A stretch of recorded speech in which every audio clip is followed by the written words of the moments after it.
This is Lindsay Paula with PG&E. We're not live quite yet. Want to thank you again for joining and know that this is the first time we're doing this in a remote posture, so we appreciate your patience. Would ask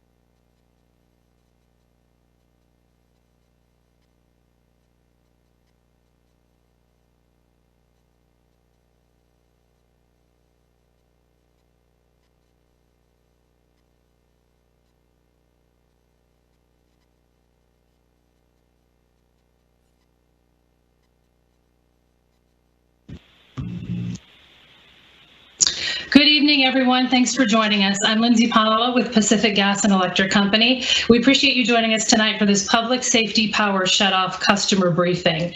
Tonight, we are expecting to initiate a power shutoff, and we have several experts here who are going to give us the latest information and brief you on the situation as it stands right now. We're going to begin with a weather briefing from our Chief Meteorologist, Scott Strunfeld, followed by an operational update from Mark Quinlan. He's our incident commander for this event. And then we're also going to hear about customer communications and support programs for our customers from Aaron Johnson, who is a vice president with our Community Wildfire Safety Program. Now, we also want to let you know before we start, we do have several reporters who are listening in. We will be going to them after our initial briefing and giving them an opportunity to ask several questions.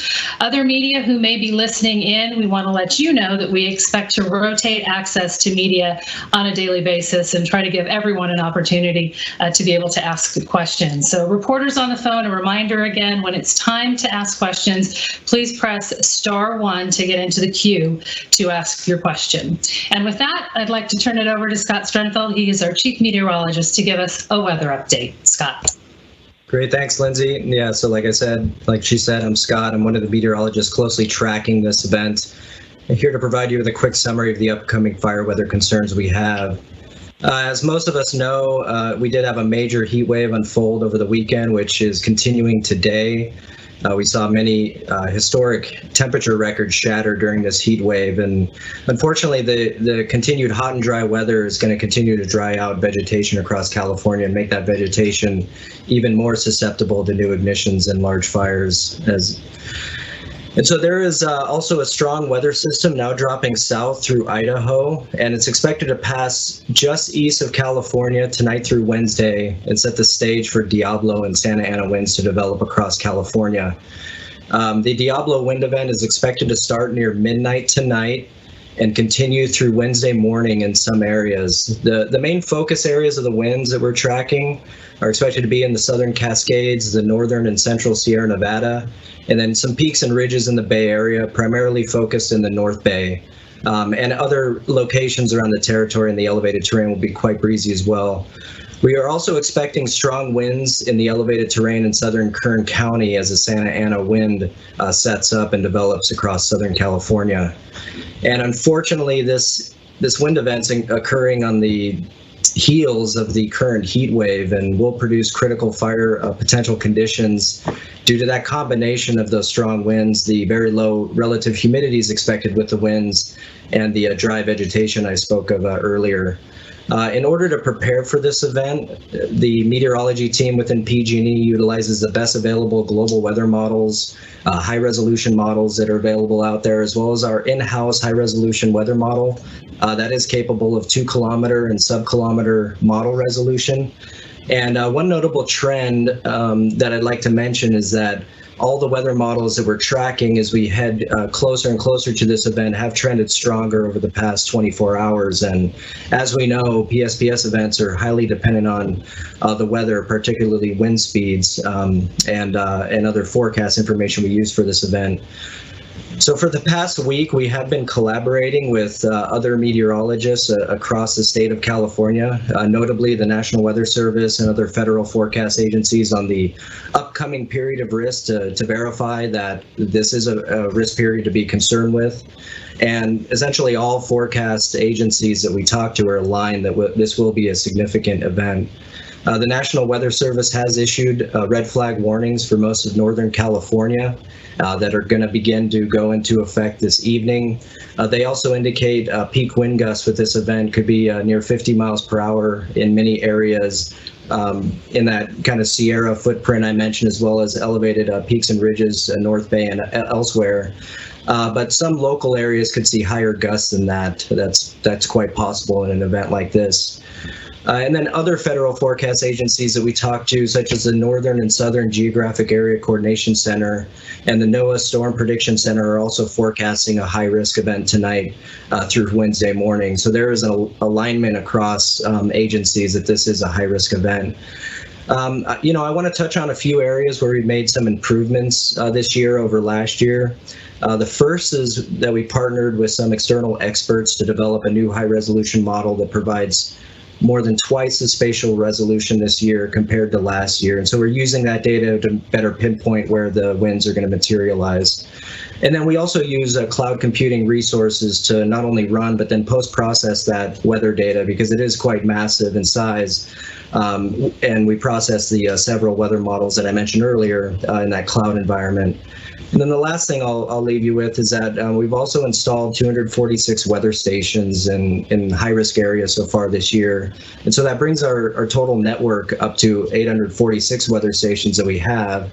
And that helps us monitor the wind event in real time and provide that critical intel when it's safe to begin that restoration process. And we'll be tracking that closely 24/7 throughout this event. And so all that information, that weather station information, is publicly available as well, and so you can find it online. And so with that, I'd like to conclude the weather briefing and turn it back over to you, Lindsay. All right, thanks very much, Scott. So just to recap, we have a red flag warning, we have extremely dry fuel on the ground, and we have Diablo winds coming in. So this is a very high risk event that you've described for us. That's correct. And as you can see on the slide, red flag warnings posted for most of California with this event. Okay, thanks, Scott. Okay, let's get an operational briefing now from our incident commander, Mark Quinlan. Hello, everybody. Good evening. My name is Mark Quinlan, and I'm the incident commander for this public safety power shutoff event. I'm here to provide an operational briefing based on the weather intelligence that Scott just covered with the team. So I'll begin by stating that we activated our emergency operations center before the weekend in anticipation for this weather threat. Scott covered all of the attributes about the weather and just how dangerous the conditions are. Once the EOC, or the Emergency Operations Center, activates, we pivot and immediately move into attempting to understand the overall impact to customers. We do that by using the weather data that the meteorology team provides to the operational groups, and we attempt to the best of our ability to define the scope of the event.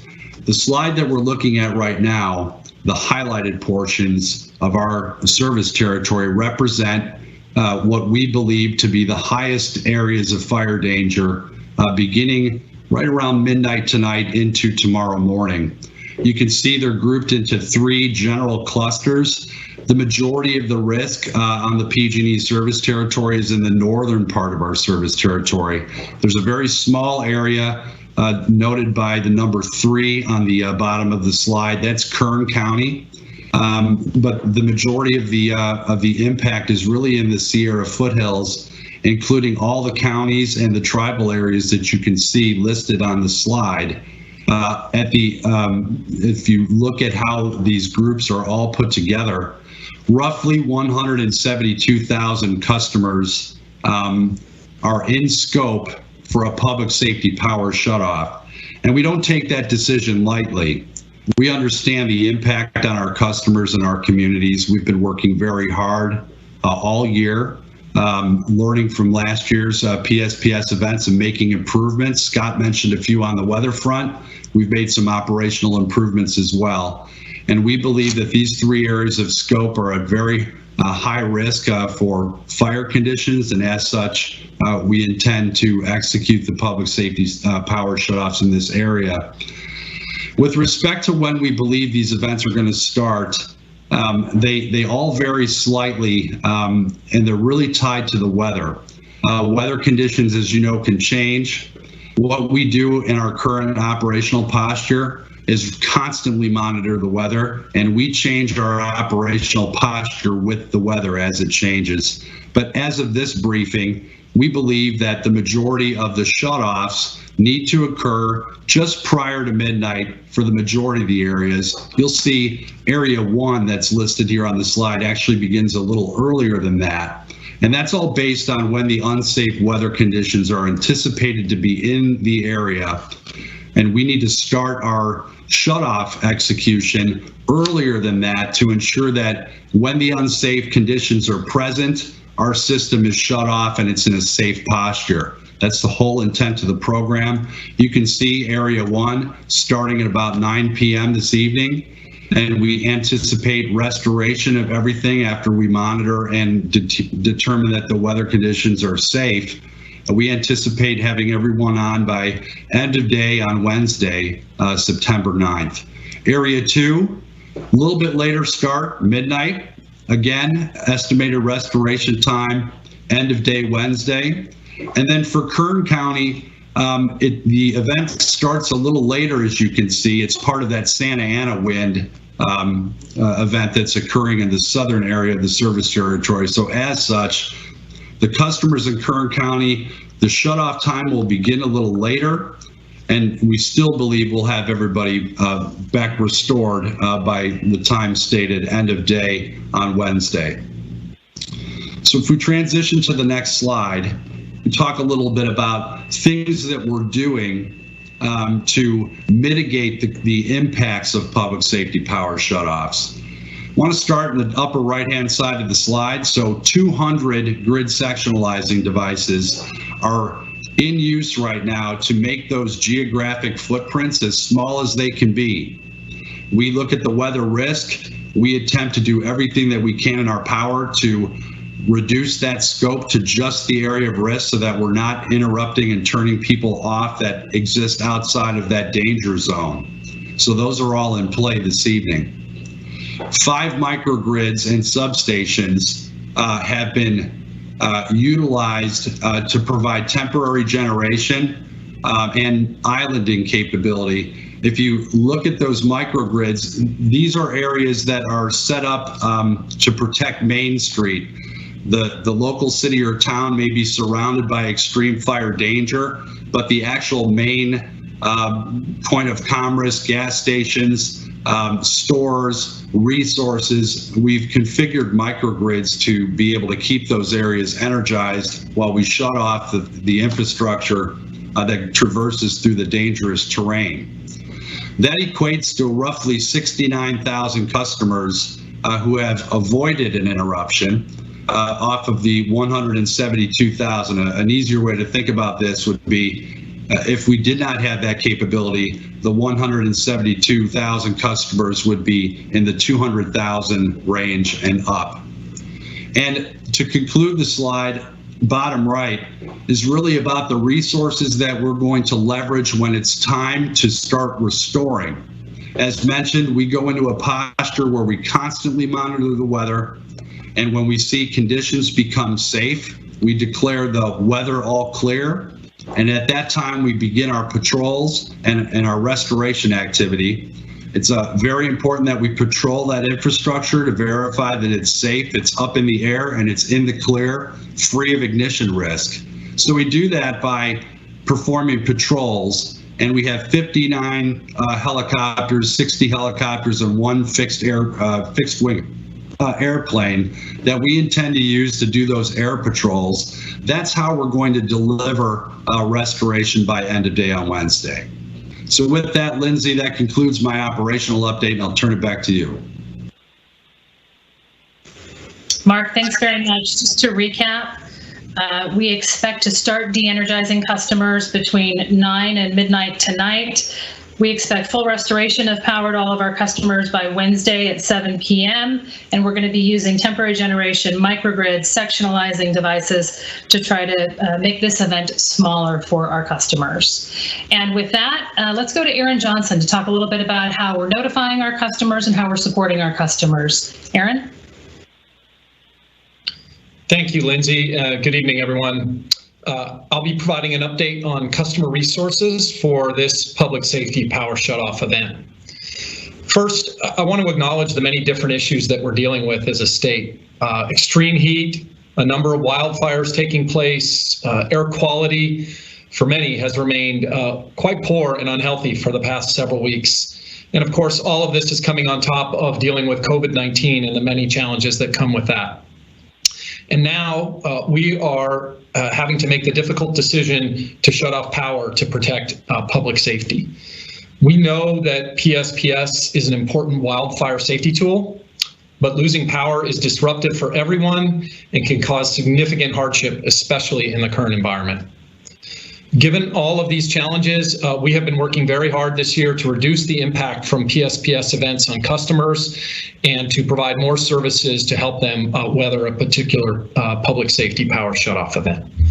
I'd like to briefly cover 4 topics: customer notifications, website and call center status, community resource centers, and support for communities with medical needs. So first, notifications. Our goal, whenever the weather forecast will allow, is to send customer notifications 48 hours ahead, 24 hours ahead, and just before a PSPS event. Notifications come through text messages, emails, and automated phone calls. This year, our notifications provide more specific information based on customer feedback, including estimated times that the power will be shut off and turned back on, plus links to additional resources. Initial notifications for this possible PSPS event started going to customers late afternoon on Saturday, approximately 2 days before the shutoff. I will note we did experience a technical issue that caused a delay for some customers to receive their initial notifications. We have identified and resolved the issue and can confirm that all initially impacted customers have been notified. In addition, increasing severity of forecast weather conditions overnight Sunday and into this morning added new customers to the scope. The vast majority of those customers, over 90%, received notifications this morning. However, due to the emerging weather conditions today, 4,900 customers have not yet been notified, including 320 medical baseline customers. Those notifications are in process right now. Turning next to our website and call centers. On our website, customers are able to access an address lookup tool to see if their location continues to be in a potentially impacted area, as well as outage maps that new this year are tied to county-level parcel data. We have not experienced significant issues with the website for this event, and we've built additional capacity to handle surges in use. We have both an emergency and our regular PG&E.com. PG&E.com, as of this afternoon, in 1 hour we looked at, had received just under 1.5 million hits within the hour. It is built to hold 12 million. Our emergency site that operates in parallel with that during events is capable of taking 240 million hits an hour and had received about 600,000. So we are operating well below the built-out capacity for our improved website.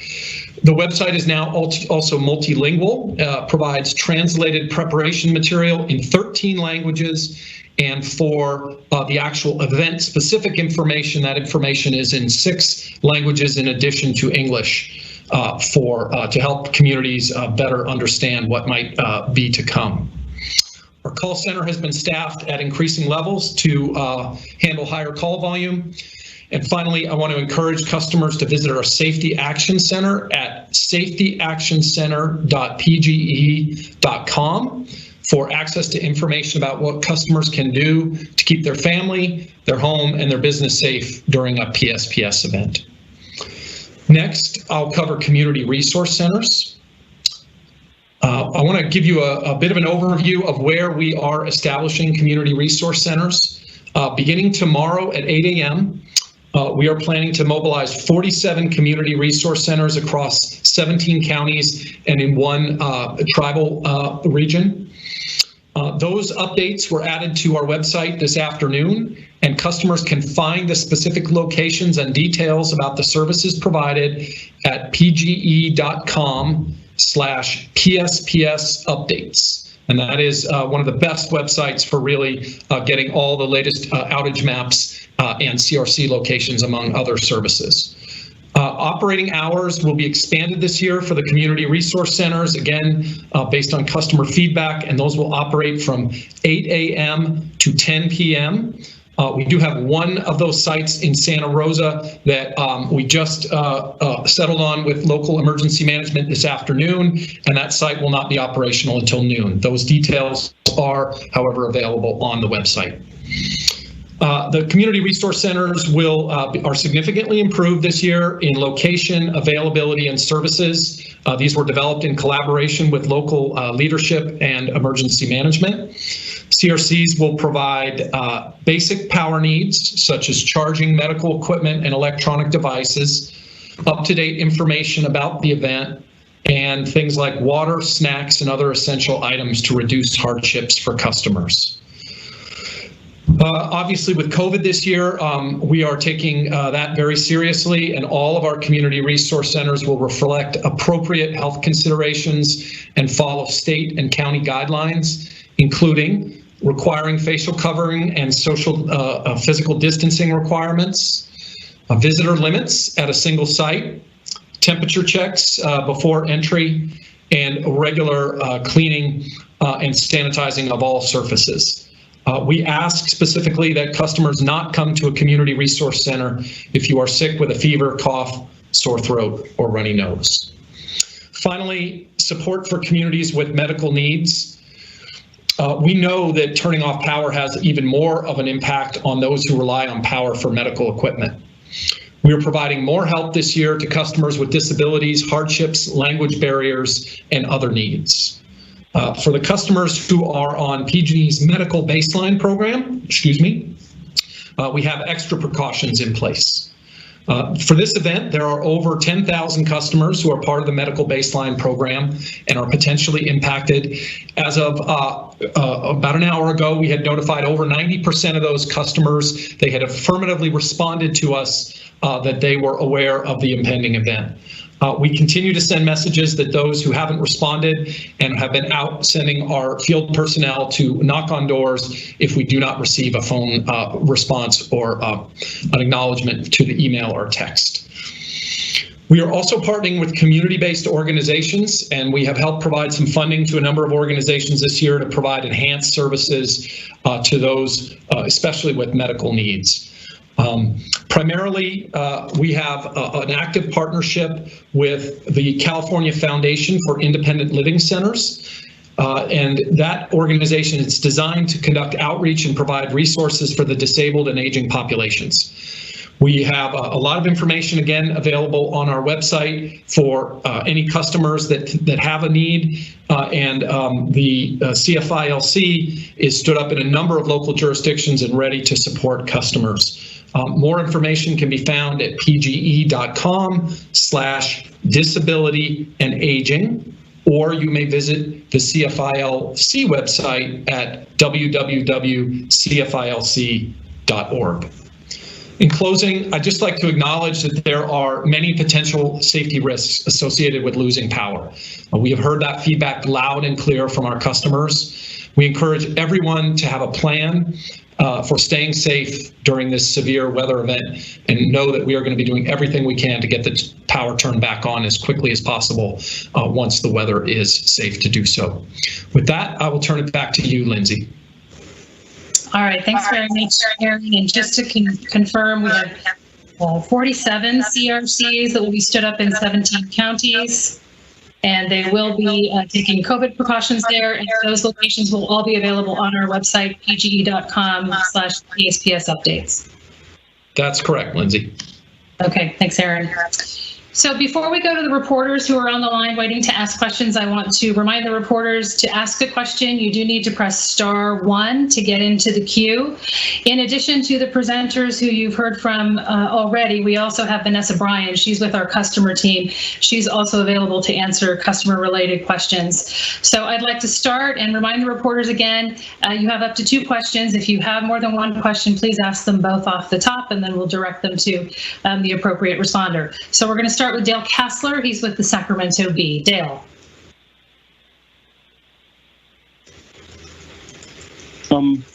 First off, I think this question is for Mark. In fact, I think both of these questions are for Mark. Will you be turning off any transmission lines this time around? Last year you didn't. After the Kincaid fire, I remember Bill Johnson saying, well, maybe we will start doing that. We'll evaluate it on a case-by-case basis. Second question has to do with the time it takes to restore. I know you've invested heavily in new helicopters, more personnel to try and speed up the process, yet almost 2 days still seems like a long time. It doesn't seem like much of an improvement over what we saw last fall. Thank you. Mark. Dale, yeah, just want to make sure you can hear me okay. Yes, thanks. Dale, thanks for your questions. So the first question was in regard to, are we turning off transmission lines? The answer to that is yes. We're turning off right around 100 transmission lines. We're turning off also about 145 distribution lines. The number of lines is really dependent on the scope of the event and where that unsafe weather is. And we look at the fuel conditions and the wind conditions, and we have thresholds set such that if we exceed guidance on the threshold, that's when the equipment comes into scope. So we do intend to de-energize transmission in addition to distribution. And the way we need to do that is a very orderly, sequential manner so that we can do that safely and not jeopardize the overall larger grid in our service territory and with respect to the interconnection. Second question around restoration. We've committed to restoring 98% or more of our customers, regardless of the size of the event, within 12 daylight hours of the weather all clear. So if you think about that, a lot of these areas, which we highlighted on the previous slide, they all have different start and stop times. And the stop time is really about what time do we believe the weather is going to improve to the point to where we could actually begin our restoration. Our commitment is to restore what the 98% or essentially all of our customers within those 12 daylight hours. So if you look at the areas that are in play for this event and we monitor the weather conditions, right now our forecasts are indicating that the majority of these areas are safe to begin the restoration process Wednesday morning on the 9th. Now, if we have an opportunity to begin earlier because weather conditions improve earlier in one of these areas, that's exactly what we're going to do. But right now, the way that the weather, the period of unsafe weather from unsafe start to all clear, that really defines, our wait time. We do some work in the interim to get ready to restore. We do some switching and we put our system in the appropriate posture to do it safely and efficiently. But once we get that all clear from the meteorology team, we immediately begin patrols and restoration. So that time Wednesday end of day is really driven by the length of the wind period. If things shorten up, we will shorten up. Hope that answers your question. So Mark, just to confirm, we don't expect the weather to be clear until Wednesday morning, and then we expect to have customers fully restored, or 98% of them, by the end of that same day. Exactly correct, Lindsay. Thank you. Okay, thank you. Thanks, Dale. Now we're going to turn to Action News Now. We have Esteban Reynoso on the phone. And Esteban, same thing. If you have 2 questions, please ask them. Will do. Thank you, Lindsay. So my first question is more or less aimed at I want to say Mark. So a lot of these customers, you said that they had a little over or a little under 2 days notice. I cover the Paradise area, and a lot of them don't really have any places to kind of gather that information. They don't have internet. It's a little bit difficult for them. They rely on the AC. So do you think that it was notified in a good enough time to where these customers can find new avenues to get power, whether that be a generator, whether that be going elsewhere to get a hotel or to moving somewhere else? That's my first question, if the 2-day notification was enough. And my second question is a general question, which is what determines the threat of a fire versus the threat of losing power to these customers? Like I said, a lot of them in the Paradise area, they don't have a lot of AC. They're living in their trailers. What determines the threat of a fire versus the threat of almost 4,000 people losing power in the Paradise area? Thank you. So Reynoso, if we could, I think I'd like to start with your second question, Mark, and have you respond to the question about the risk. And then I think the second question on the 2-day notice is probably a question for you, Aaron. So Mark. Thank you for the question. So if I understand the question correctly, the threat of fire, the safety implications associated with that versus the threat of safety issues introduced by power outages. We're absolutely sensitive to that.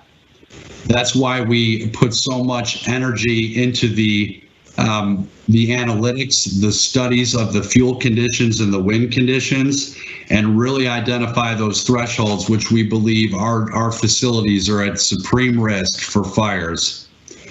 And as such, we make that decision as the last resort option. We take every opportunity we can to reduce the footprint, to reduce the scope.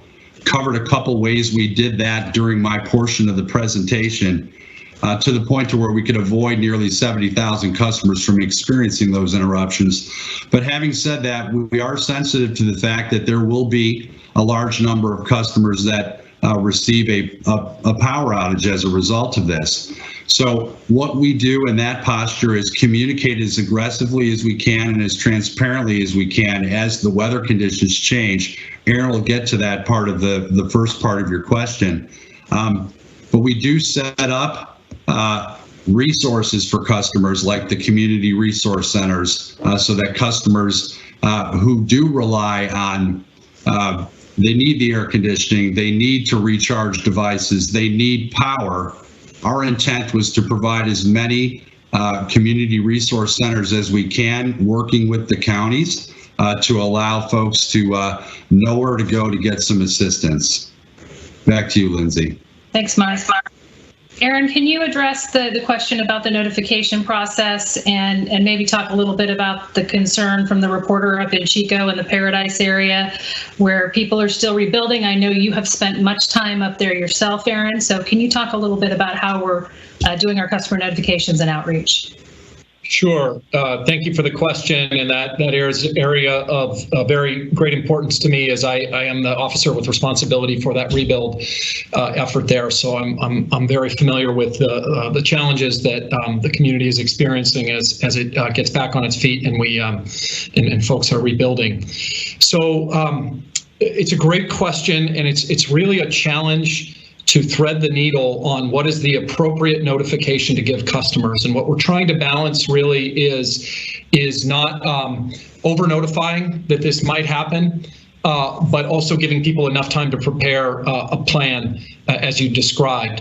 And where we've really settled on is about 48 hours notice. That's where we have, reasonable confidence. It's not definitive in terms of what the scope will be, but that's really the point where we can begin to have a pretty healthy sense of what the footprint of a possible public safety power shutoff event is. If we went much further out, we would have a lot of false positives, we think, or much larger geographic areas. We do let our the first responder partners, our emergency management partners across counties, tribes, and the state, we do try and notify them at about 72 hours out, 3 days out before an event. And then also we have a website at pge.com, and I guess I'm the website person tonight, but the pge.com /weather, where we do provide a 7-day outlook for whether there might be something on the horizon that we are watching.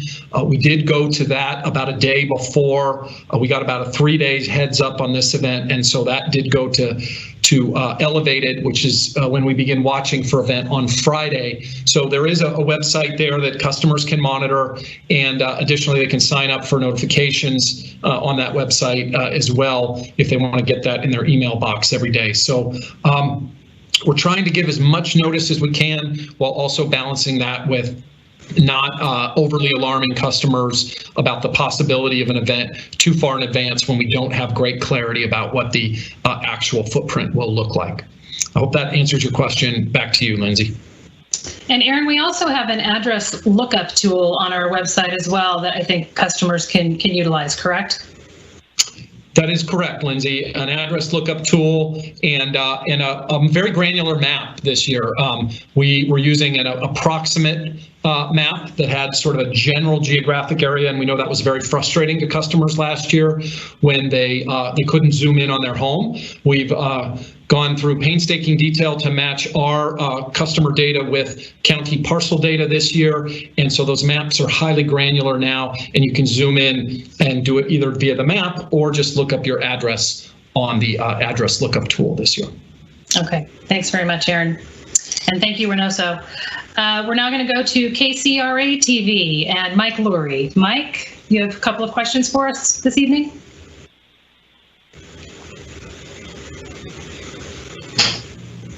Mike, are you on? Okay, we may have lost Mike. Let's go to the San Francisco Chronicle and Joaquin Palomino. Do you have several questions for us, Joaquin? Looks like we've lost him as well. How about J.R. Stone with KGO? J.R., are you on the phone? I am. A couple Okay. questions. I'm in the Santa Rosa area, and I'm curious, first of all, what the weather conditions for this system look like in comparison to 2017 when the Tubbs fire came through here with very heavy winds. That's question number one. How do these conditions compare to that? And question number two is, what type of guarantees do you have for customers that, one, we won't see any fires when the electricity is turned back on, and two, we won't have to wait till Thursday, Friday, or Saturday to get the electricity back on? Okay, thank you. Thank you very much, JR. Let's start with our meteorologist, Scott Sternfeld, who can talk to us a little bit. Scott, the question was, what type of weather conditions are we seeing, and are they similar or different in any way to the 2017 North Bay fires? He's particularly concerned about the North Bay where he is right now. Sure, yeah, thanks for the question. Overall, this event is looking a little bit weaker than what we saw in October of 2017. In the elevated terrain of the North Bay, we could see peak gusts, in general, 40 to 50 miles per hour, but I wouldn't be surprised if our weather station on Mount St. Helena or others over elevated peaks and ridges were, 60 plus in this event. However, this event doesn't have quite as much what we call as meteorologists upper level support with it. So we don't anticipate it being as strong, but it's at a level of, serious concern for us, because if we have these critically dry fuels, which we know are out there, and 40 mile per hour winds and an ignition, you could get a very fast propagating wildfire. So quite not 2017 levels, but still very concerning for us. Okay, thank you. Thank you, Scott. Mark, do you want to address the question, the other question that the reporter had regarding the timeline again? I think you've covered it, but he may have jumped on late, so maybe you can talk again about restoration and how we expect to have it much shorter this time.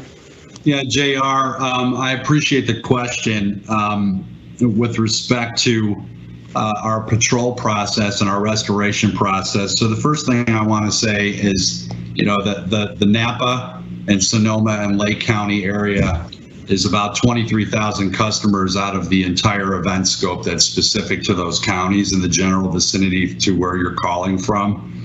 And we'll begin the de-energization process this evening and into the early morning hours. And then right now we're forecasting that the all clear process, or the times in which the conditions will become safe to patrol and restore, are right around the daybreak on Wednesday. So when that happens, the first thing that we do, even before we get the all clear, once we de-energize, we're going to actually segment our system and break up each one of these circuits into small sections. The reason we do that is it enables us to set the system up so that it can be patrolled very quickly and safely. It's very, very important for us to patrol and put eyes on our equipment. Our field employees that are out there immediately go into that mode to where they're sectionalizing the system, and then we wait for the weather to improve. When the weather improves, we are pre-staged several hours before the time we anticipate that weather to improve. Just in case it comes in early, we're ready to execute. Once we get the weather all clear, the operations section within the Emergency Operations Center provides that approval to our control centers. They work with our crews that are out in near the infrastructure, and we begin patrolling and restoring as we go. So we do not ever take a chance and not patrol something. We put eyes on all the equipment that's in scope before we restore. And we don't do this incrementally from the very source or the start of the circuit to the end of the circuit. That's one of the reasons why we segment the circuit into several pieces, because we have patrollers that are stationed at each segment. So when we begin that process, all of those segments are being patrolled at the same time. If we find any hazards or find any damage, we clear that equipment and ensure we remove the hazards. So we ensure that it's safe to energize before doing so. So based on the event scope specifically for that area of the county, or those counties, I should say, we have a high degree of confidence that we'll be able to keep this in by end of day Wednesday. Back to you, Lindsay. All right, thanks, Mark. Thanks for the question, JR. We're going to go now to our final questioner. It's the Santa Rosa Press Democrat, and it's Michelle Chavez. Do you have questions, Michelle? I do. Can you hear me? I can. Okay, excellent. So my first question has to do with a map that was shown at the beginning of this presentation. It listed Sonoma County and Napa County in both groups 1 and 2. And I know those two have different start times for when the shutoff will begin. So my question is, can you clarify for Sonoma and Napa counties, will we be seeing some areas in those counties begin to shut off earlier in the night and then some closer to midnight? And how confident you are about those estimates? And then my second question is about the community resource centers, I believe you're calling them, specifically the one in Santa Rosa, what the capacity looks like and why that's starting a little bit later. I think you said May. Okay. Mark, can you take the first question? She's asking about the difference in start times on the map regarding both Sonoma and Napa counties. Can you talk a little bit about that? And maybe we can get the map back up on the screen. I can. Michelle, thank you very much for the question. I have very specific information that I can provide about the two counties that you asked about, Napa and Sonoma County. So if you look at this map, you see where the number 2 is. There's also other areas, we'll call them geographic areas of scope that are highlighted in the blue. So all of those are kind of similar in nature with respect to when we're going to shut off and when we anticipate restoration. These are further subdivided, and we do that deliberately in the EOC to give us the flexibility to restore faster or start faster or even delay restoration if we're not seeing the weather come in as forecast. But I want to get specifically to Sonoma Napa. So that's in an area of roughly 23,000 customers. We intend to begin the de-energization for those specific counties right around 3 in the morning tomorrow morning. And we're doing that because we believe that the unsafe winds will be in place right at about daybreak at about 6 a.m. So it takes us a little bit of time to make sure that we can switch the system off and make sure that it's safe before those winds get here. Right now, we're anticipating that the winds will become safe at 6 p.m. on Wednesday, or I'm sorry, at 6 in the morning on Wednesday, the 9th. So per JR's question, when we get that all clear, that's when we're going to begin patrols and restoration, and we have a high degree of confidence that we could do that by the end of the day. Now, with respect to the confidence factor overall, right now, as of this briefing, based on the weather information that the meteorology team has provided, we feel very comfortable with this. But I will say this, we are always monitoring the weather, and we will change with the weather. So if we have an opportunity to delay restoration because the winds are not materializing, we'll take that delay. If we have an opportunity to start the patrol and restoration process sooner than what's forecasted, we will do that. The whole intent is to try to minimize the overall duration of the power outage. We understand our employees are impacted by this too, our friends and neighbors and some of us as well. We understand the impacts of power outages. That's why we want to make them as short as possible in the interest of public safety. So with that, Lindsay, back to you. And Mark, just one clarification. I think at one point you said delaying restoration, you meant we'll delay de-energization based on the weather if we can. Is that right? Thank you for that check. Thank you. Okay, great. Thank you. Aaron, I think the other question was about the CRCs in that same area, in the Santa Rosa area. What's the capacity like? What are the hours like? If you're still with us, Aaron Johnson. And if not, we'll go to Vanessa. Do we have either Aaron or Vanessa? Might be on mute. Yeah, Lindsay, this is Vanessa. I apologize. I do not have the details on the exact capacity. What I can tell you is that we have a variety of different solutions. We have both inside solutions for customers, CRCs, as well as outside open air tents. The outside open air tents allow us to serve more customers and maintain safety from a COVID-19 perspective. We can certainly get back to the reporter in regards to the delay for Santa Rosa. As I understand it, it was solidifying the exact location. And we do work really closely with our counties to make sure that the locations are appropriate based on what their resident needs are. All right, Vanessa, thank you.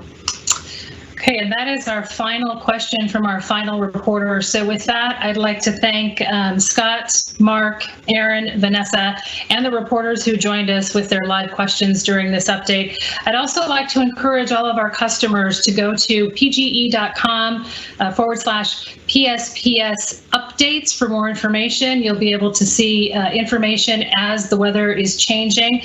Again, we also have videos on our decision-making process and all the work that we've been doing over the last 12 to 18 months to try to make these events smarter for our customers, shorter in duration, and smaller in size. So we encourage you to take a look at those videos. And again, go to pge.com/PSPS updates for more information and updates as this event develops. As we said, we're expecting the de-energization process to begin this evening, sometime between 9 and midnight. And we do plan to have all of our customers restored once we get the weather all clear, hopefully by end of day on Wednesday. So with that, thank you for joining us. Please be safe.